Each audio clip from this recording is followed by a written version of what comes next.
Oh. Okay.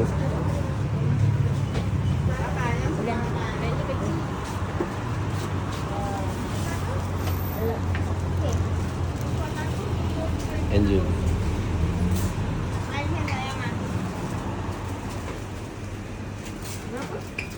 Berapa?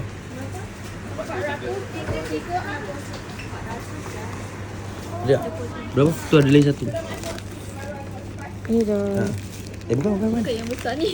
Ada lagi. Ni kecil ni. Ada lagi yang kecil dari itu. Mana ambil saya. Ni. Ada sana. Oh, ni geng, kedai kek legend. Memang lemak berkrim. Along belanja hari ni. Oh, Along belanja kita. Macam terbalik. Aku suruh kau tahan-tahan tadi, jangan beli banyak-banyak. Kau tengok apa yang kau buat. Traffic light merah. Traffic light merah. Tetap lintas juga. Degil kan? Degil. Allah Akbar. Tetap burung juga. Tak urung merah. Halal ke sini? Ada izin tu. Dia ada. Ada geng. Our product certificate halal. Alhamdulillah. So ni dekat Batu Pahat. Hujan dah lama juga kat sini.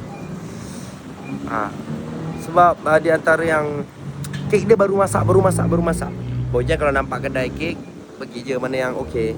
Dia macam tu je, alhamdulillah. Insya-Allah. Oh, penuh tangan. Along. Along ambil Oh, penuh tangan lagi. Okay, bye. Jumpa lagi. Bye. Thank you.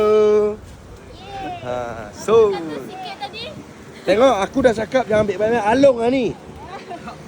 Tengok Along ambil paling banyak. Alamak. Jaga. Wah, ini tak boleh. Tadi dah cakap ni orang, dah cepat-cepat, kita ada masa 3 minit je. Nah, kau 3 minit kau. Tapi tangan penuh. Jap. Jap. Jom. Oh, okey. Traffic light. Mana sempat?